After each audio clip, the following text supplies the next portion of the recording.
My name is Evelyn, and I'm 57 years old. 3 months ago, I thought I knew my son better than anyone in this world. I thought family meant putting each other first, especially when life gets scary. I had been saving every penny for a surgery that could change everything for me, trusting my son Marcus to help manage the money because I was too overwhelmed to think straight. But sometimes the people closest to you can surprise you in ways that break your heart completely. Before I dive into what happened next, let me know where you're watching from. And please hit that like button and subscribe for more real-life stories. Trust me, you won't believe how this unfolds. Let me paint you a picture of my life before everything fell apart. I've been a widow for 5 years now, ever since my husband David passed from a sudden heart attack. Those early days of grief nearly broke me, but I found my footing again, working at our local library. It's not glamorous work, but it pays the bills and gives me purpose, helping people find the books and resources they need. My son Marcus is 28, married to a woman named Sophia, and they have 2 beautiful children, Emma, who's 6, and little Jake, who just turned 4. For years, our relationship felt like something out of a family movie. Marcus would call every Sunday, bring the kids over for weekend visits, and Sophia and I got along well enough. I thought I was the kind of mother-in-law who stayed in her lane, but was always there when needed. When Marcus graduated college with his business degree, I was so proud. He landed a decent job at an insurance company, and when he married Sophia 3 years later, I contributed what I could to their wedding. When the grandchildren came along, I babysat whenever they asked, bought school supplies, and even helped with their mortgage down payment using some of David's life insurance money. I genuinely believed we had the kind of close-knit family that could weather any storm together. Marcus had always been my responsible child, the one who balanced his checkbook and paid bills early. So when my health crisis hit, it seemed natural that he'd want to help. The problem started with stomach pains that wouldn't go away. At first, I brushed them off as stress or maybe something I ate. But after weeks of discomfort that kept getting worse, I finally made an appointment with Dr. Richardson, my family physician. The blood tests came back concerning, and he referred me to a specialist. Dr. Martinez, the gastroenterologist, ordered more tests.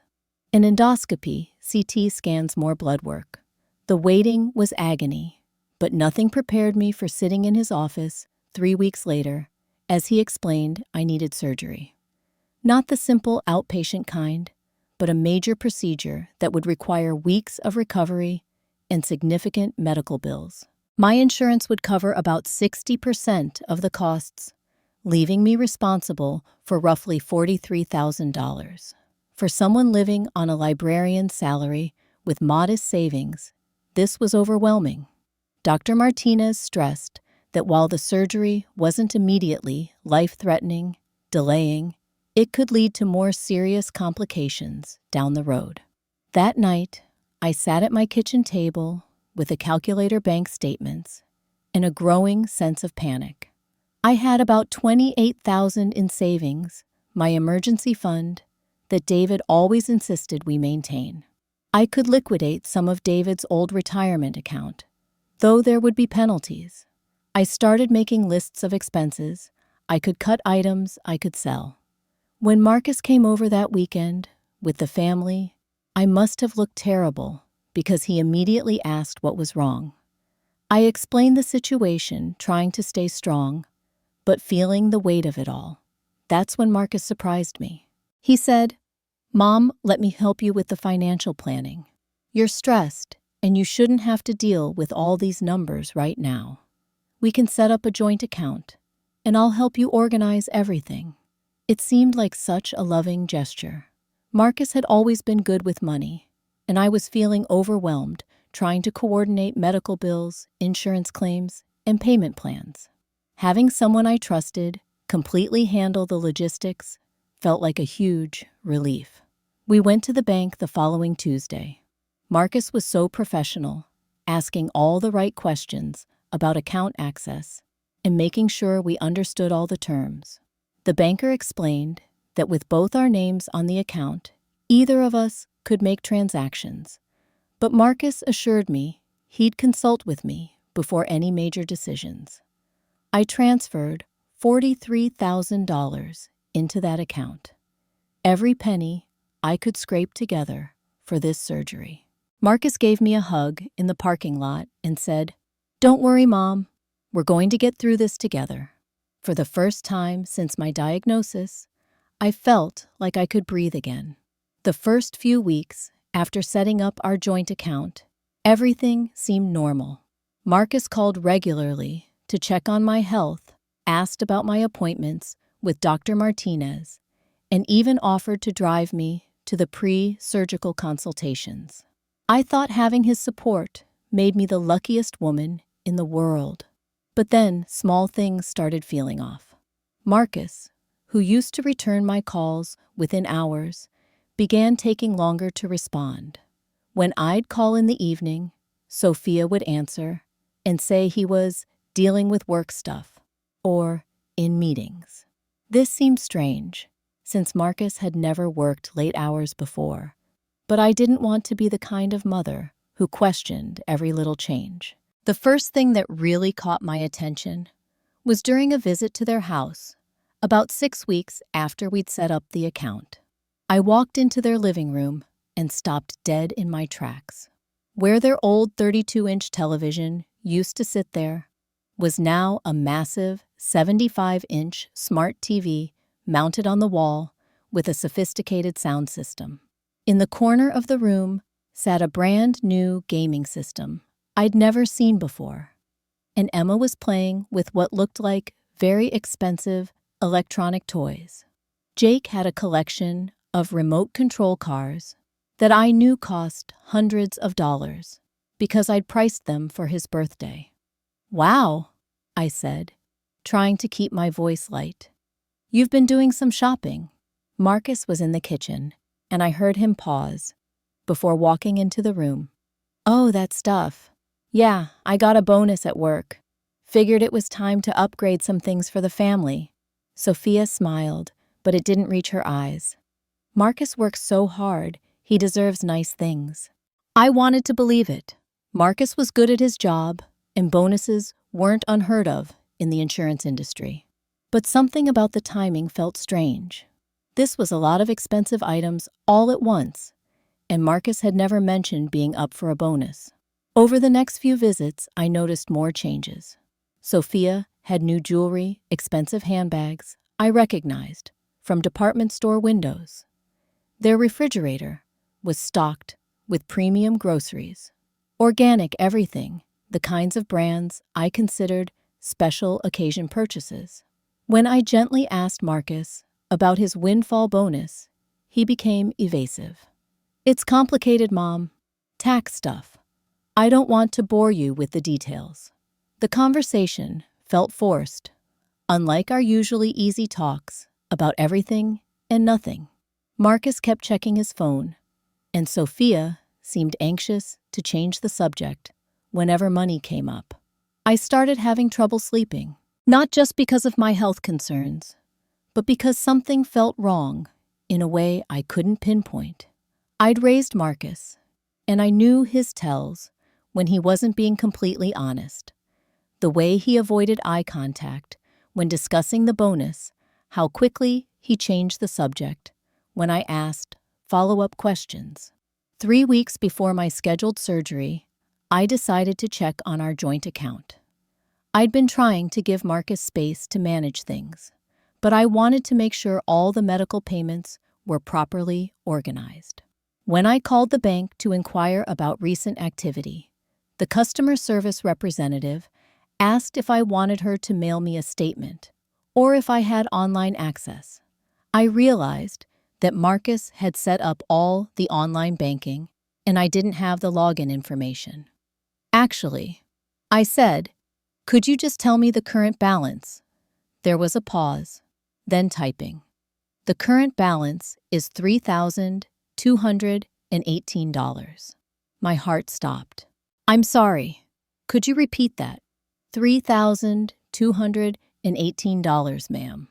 I hung up and sat in my car outside the bank, hands shaking.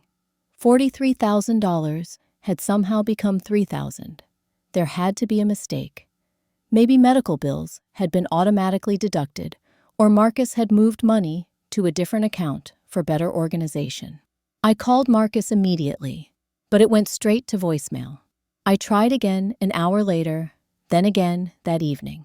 When he finally called back the next morning, his voice sounded strained. Mom, sorry I missed your calls. Busy day yesterday.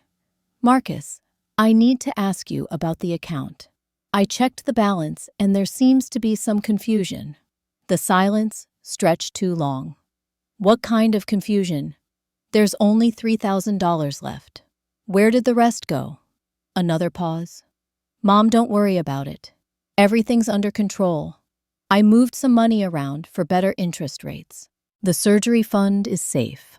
But he didn't sound like my confident son. He sounded like someone trying to convince himself as much as me. I couldn't shake the feeling that Marcus was lying to me. But I also couldn't bring myself to believe my own son would steal from me. There had to be an explanation that would make everything make sense again. 2 days after my disturbing phone call with Marcus, I decided to visit them unannounced. I told myself I was just stopping by to see the grandchildren, but really, I needed to look Marcus in the eye and get some honest answers. When I arrived at their house, around 3 in the afternoon, Marcus's car wasn't in the driveway, but Sophia's was. I could hear her talking loudly on the phone through the open kitchen window as I walked up to the front door. No, Mama, I told you the flights are all booked, Sophia was saying in English, though she often spoke to her parents in Spanish. Marcus found an amazing deal for all 6 of us. 5-star resort, everything included. Emma and Jake are going to love the kids' club. My blood went cold. 6 people, 5-star resort. I stood frozen on their front porch, trying to process what I was hearing. The Maldives, Mama. Can you believe it? We're finally going somewhere exotic like rich people do. I felt like someone had punched me in the stomach. I rang the doorbell with a shaking hand. Sophia answered the door with her phone still pressed to her ear. When she saw me, her face went pale. Mama, I'll call you back. Hi, Sophia, I said, trying to keep my voice steady. Is Marcus home? He's at work, she said, but she wouldn't look directly at me. The kids are napping. That's fine. I actually wanted to talk to you about something I just overheard. Sophia's face flushed red. I don't know what you mean.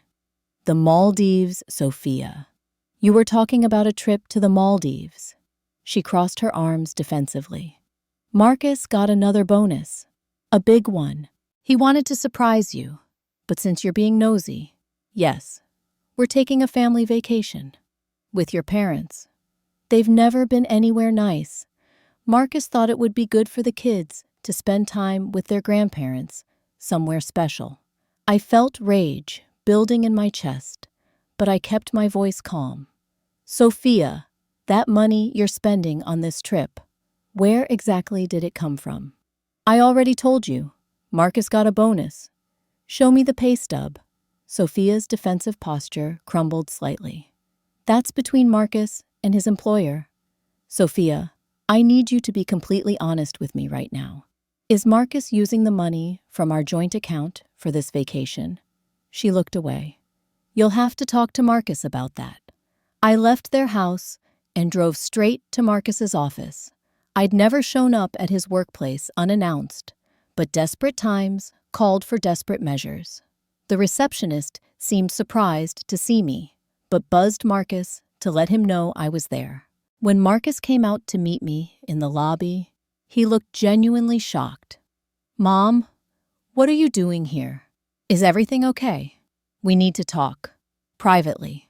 Marcus led me to a small conference room and closed the door. Before he could say anything, I laid it out for him. I know about the Maldives trip, Marcus. Sophia told me about the resort, about taking her parents. I want you to explain to me exactly how you're paying for this vacation. Marcus sat down heavily and put his head in his hands. Mom, it's not what you think. Then tell me what it is. I was going to pay it back before your surgery. There was an investment opportunity, and I thought I could double the money quickly. You gambled with my surgery fund. No, not gambling. A legitimate investment. But it didn't work out the way I expected. I stared at my son, trying to recognize the man I'd raised. So you decided to take a luxury vacation instead of returning my money. The trip was already booked when the investment fell through. Sophia's parents had already requested time off work. We would lose all the deposits. Marcus, I have surgery scheduled in 3 weeks. Where am I supposed to get $40,000? Mom, you can postpone the surgery a few months. Dr. Martinez said it wasn't immediately urgent. You discussed my medical care with someone else without asking me. Marcus looked uncomfortable. Sophia called his office to ask about timing. We thought maybe there was some flexibility. You thought there was flexibility with my health. Mom, you're being dramatic. A few months won't hurt anything, and this trip is important for our family. Sophia's parents have never seen their grandchildren experience anything luxurious. I stood up from the conference room table. What about your mother experiencing anything healthy? What about your mother not having to worry about her medical condition getting worse? You're being selfish, Marcus said, and I could hardly believe the words coming out of his mouth. This vacation is a once-in-a-lifetime opportunity for our family. Your surgery can wait. I walked out of that conference room knowing that something fundamental had broken between my son and me. But I also walked out knowing I wasn't going to let him get away with this. That night was the longest of my life. I sat in my living room with a cup of tea, staring at the photo albums spread across my coffee table. Pictures of Marcus as a baby, his first day of school, his college graduation. At what point had I raised a son who thought stealing from his sick mother was acceptable? By morning, I'd made my decision to fight back. But I needed more information first. I called the bank and requested a complete transaction history for our joint account. What I discovered made me physically sick. The vacation expenses started 3 weeks earlier. First, 6 round-trip tickets to the Maldives, costing $8,000. Then, resort bookings for a family suite and an adjoining room for Sophia's parents, $14,000 for a week. But that wasn't all. I saw charges for spa packages, scuba diving excursions, fine dining reservations, and something called VIP beach cabana rental. Marcus hadn't just booked a family vacation. He'd booked the most expensive luxury experience possible, spending my surgery money like it was gambling winnings. The total damage was $39,800. He'd left me with barely enough money to pay for a single night in the hospital, let alone a major surgery and recovery period. I called my best friend Patricia, the only person I trusted to give me honest advice without judgment. Evelyn, she said, after I explained everything, I'm going to say something you might not want to hear. Go ahead. You need to stop this trip from happening. Not for revenge, but because if you don't, Marcus will never learn that actions have consequences. But the grandchildren will be fine, missing a vacation they don't even understand yet. But if Marcus gets away with this, what message does that send? That stealing from family is okay, as long as you apologize later. Patricia was right, but the thought of actively sabotaging my son's vacation felt like crossing a line I'd never uncrossed. How would I even stop it? I asked. Honey, it's your money and your bank account. You have every right to control how it's spent. That afternoon, I did more research. I discovered that Marcus had been using a supplementary credit card connected to our joint account. All the vacation expenses had gone through that card, which meant I had the power to cancel it. I also learned that their flight was scheduled for the following Monday at 2 o'clock in the afternoon. Sophia had been posting countdown photos on social media, showing off new vacation outfits and talking about how they finally deserved this luxury after working so hard. The social media posts were what pushed me over the edge. Watching Sophia brag about spending my surgery money while I faced the possibility of postponing necessary medical care made me realize that Patricia was absolutely right. This wasn't about revenge. This was about teaching my son that stealing has consequences, even when you steal from someone who loves you unconditionally. I spent the weekend planning my strategy. The timing had to be perfect. Too early, and Marcus would have time to find alternative funding or convince me to change my mind. Too late, and they'd already be airborne. 1 hour before their scheduled departure seemed ideal. Long enough for them to be at the airport packed and ready, but not long enough to solve the problem before missing their flight. Sunday night, I barely slept. Part of me hoped Marcus would call with a last-minute confession and apology. Part of me hoped I'd wake up and discover this whole nightmare was just stress-induced insomnia. But Monday morning came and my phone stayed silent. At exactly 1 o'clock on Monday afternoon, I called the bank's customer service line. My heart was pounding so hard I could hear it in my ears, but my voice was steady. I need to report fraudulent activity on my account, I told the representative. I'm sorry to hear that, ma'am. Can you describe the fraudulent charges? My son has been using a supplementary card to make unauthorized purchases. I need to freeze all card activity immediately. The representative was professional and sympathetic. She froze the cards within 5 minutes and assured me that no further charges could be processed.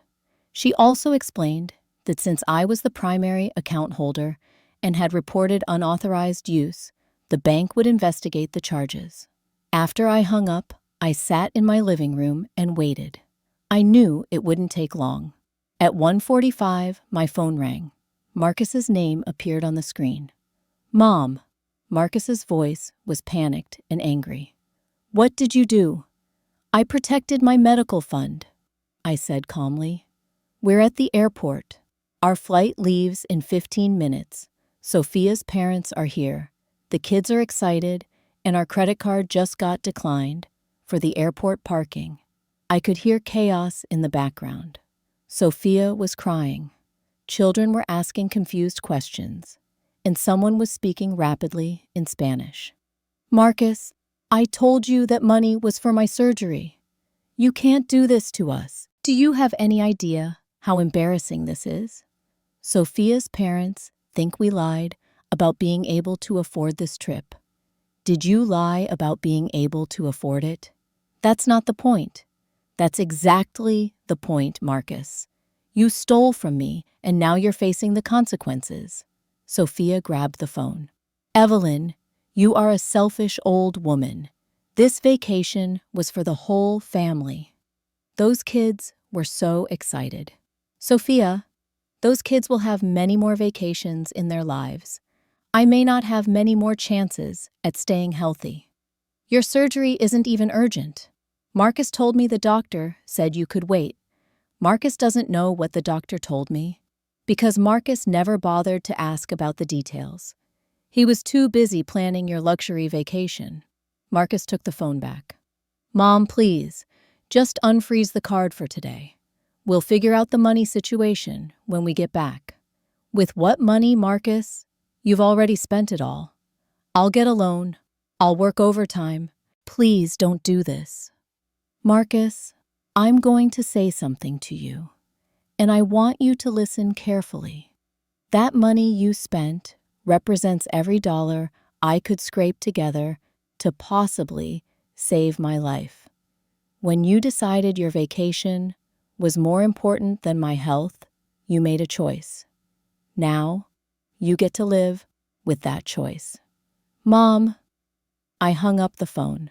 2 hours later, my doorbell rang. Through the peephole, I could see Marcus Sophia and her parents standing on my front porch. The children weren't with them, which I hoped meant someone was watching them, rather than dragging them into this confrontation. I opened the door, but didn't invite them in. "We need to talk," Marcus said. His hair was disheveled, and he looked exhausted. "I think we've said everything we need to say," Sophia pushed forward. "No, we haven't. You ruined our vacation, embarrassed us in front of my parents, and disappointed those kids for no good reason." No good reason. I looked at my son. "Marcus, did you tell Sophia about my medical condition?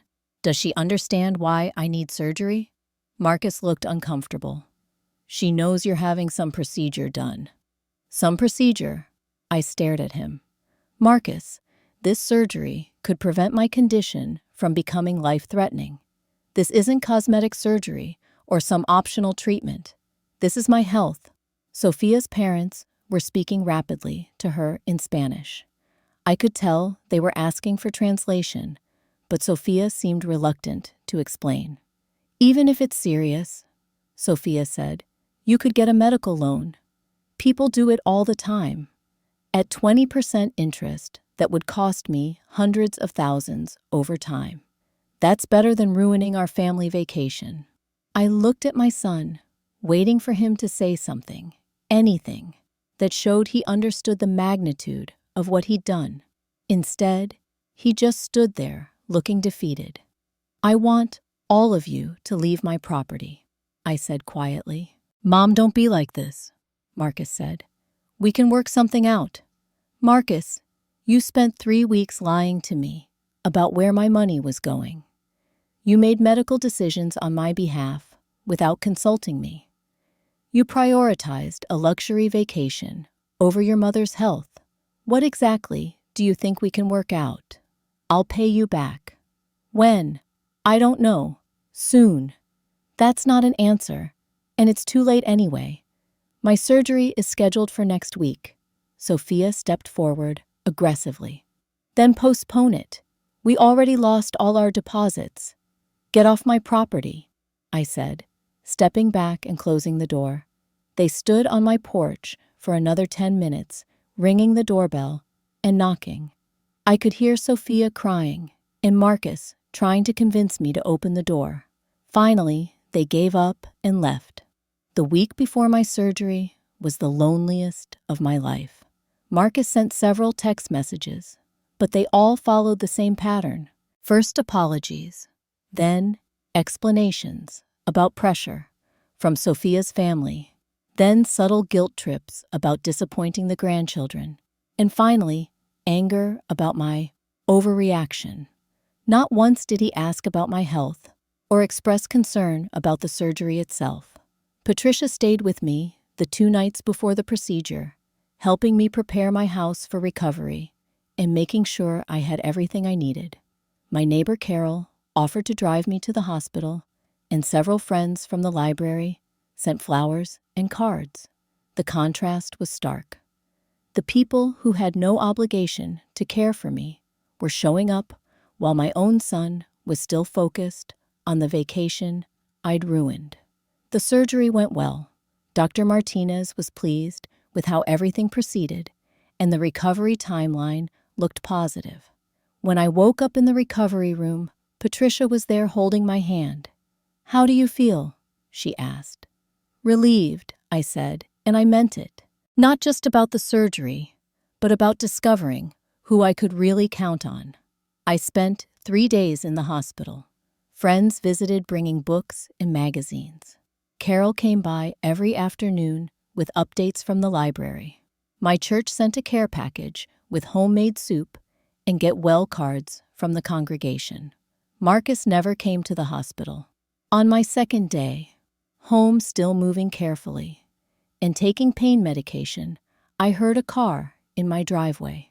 Through the window, I saw Marcus getting out of his car alone. He knocked softly, and when I opened the door, he looked genuinely remorseful for the first time since this whole ordeal began. "Mom, can I come in?" I stepped aside and let him enter.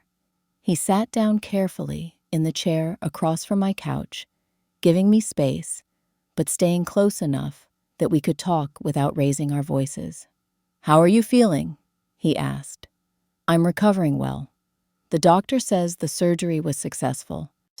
Marcus nodded, then put his head in his hands. "I'm sorry, Mom. I'm so sorry for everything." "Which part are you sorry for, Marcus?" "All of it.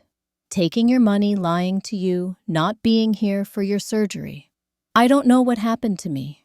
What happened to you is that you prioritized other people's wants over your mother's needs." Marcus was quiet for a long moment. "Sophia left me," he said finally. "I'm sorry to hear that. She said I humiliated her family and that she can't trust me with money. She took the kids and moved in with her parents." I felt a complicated mix of sadness and relief. Sadness for my grandchildren, relief that the toxic influence of Sophia's entitled attitude was removed from Marcus's life. "What are you going to do now?" I asked. "I want to make things right with you," Marcus said. "I know I can't undo what I did, but I want to try to be the son you deserve." "What does that look like to you?" Marcus pulled out a folded piece of paper from his pocket. "I've been to a financial counselor.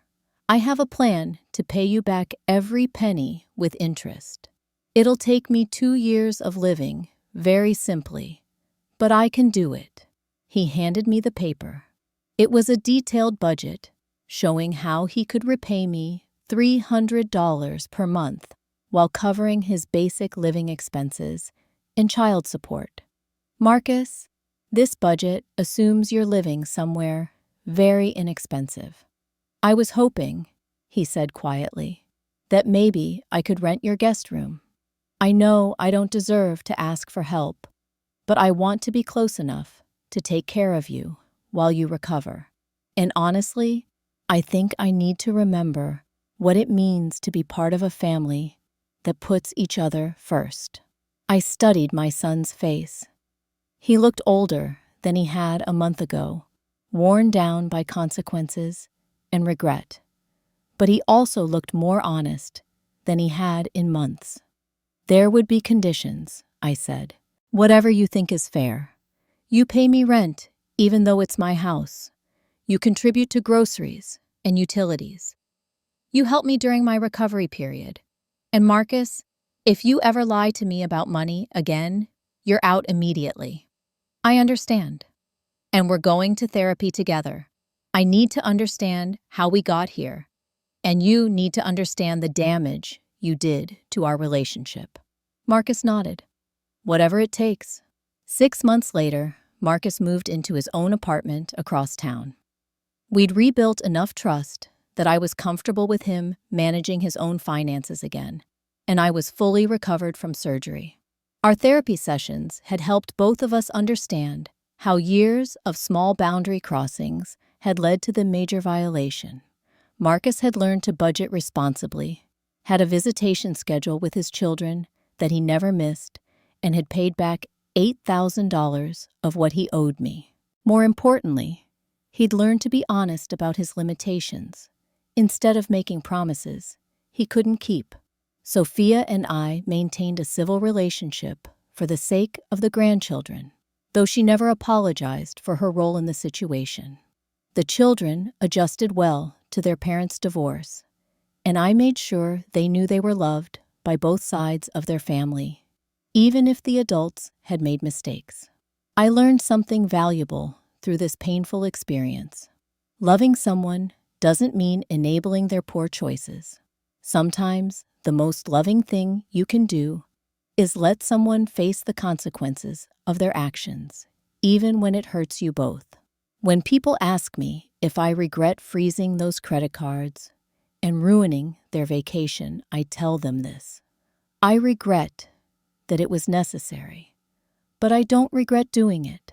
My son needed to learn that stealing has consequences, and I needed to learn that protecting myself isn't selfish. The surgery saved my health, and standing up for myself saved my relationship with my son. Not the relationship we had before, which was built on my willingness to be taken advantage of, but a healthier relationship built on mutual respect and honest communication. Sometimes the greatest act of love is saying no. I learned that protecting yourself isn't selfish, it's necessary. And sometimes the people who love you need to learn that too, even if it hurts. But when they do learn it, when they really understand it, that's when you know you've helped them become better people. And isn't that what love is supposed to do? What would you have done if you were in my situation? Have you ever had to choose between helping family and protecting yourself? Share your thoughts in the comments below, because I'd love to hear your perspective on this difficult situation. If this story touched you in any way, please give it a like and subscribe for more real-life stories about family forgiveness and finding the courage to do what's right. Share this with someone who might need to hear that it's okay to stand up for yourself, even with the people you love most. Thank you for listening to my story. And remember that sometimes the hardest decisions lead to the strongest relationships.